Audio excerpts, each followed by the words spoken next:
আসসালামু আলাইকুম রহমতুল্লাহি ওয়া বারাকাতুহু। আশা করি ভালো আছেন। আলহামদুলিল্লাহ, আপনাদের ভালোবাসা আমিও ভালো আছি।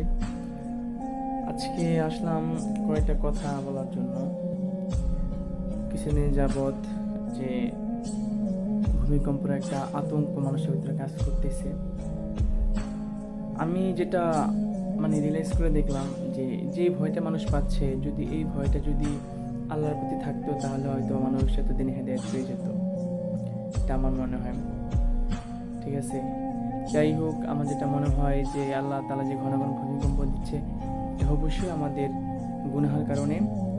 আসলে বর্তমান সমাজ যেরকম হয়ে গেছে, আপনি যেদিকে তাকাবেন সেদিকেই গুনাহ, যেদিকে তাকাবেন সেদিকেই গুনাহ। আল্লাহ তাআলা আমাদেরকে গুনাহ থেকে বাঁচাক, হেফাজত করুক, আমিন।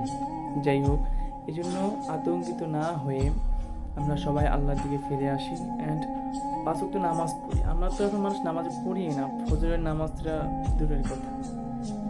যাই হোক, সকলে 5 ওয়াক্ত নামাজ পড়বেন অ্যান্ড সবসময় রবের কাছে দোয়া করবেন যে আল্লাহ, আপনি আমাকে যেভাবে মৃত্যু দেন, আসলে মৃত্যুটা যেভাবে আছে আপনার সেভাবেই হবে। এখন আল্লাহ তাআলা যদি আপনার এই ভূমিকম্পের মাধ্যমে যদি আপনার মৃত্যু লেখে রাখে, তাহলে তো আপনি আর ঠেকাতে পারবেন না, কারণ মৃত্যু তার কাউকে বলে আসে না। এই জন্য আল্লাহ তাআলা মৃত্যু যেভাবে রাখুক, সবসময় দোয়া করুন যাতে করে কালিমার সহিত ইমানের সহিত মৃত্যু হয়। ধন্যবাদ।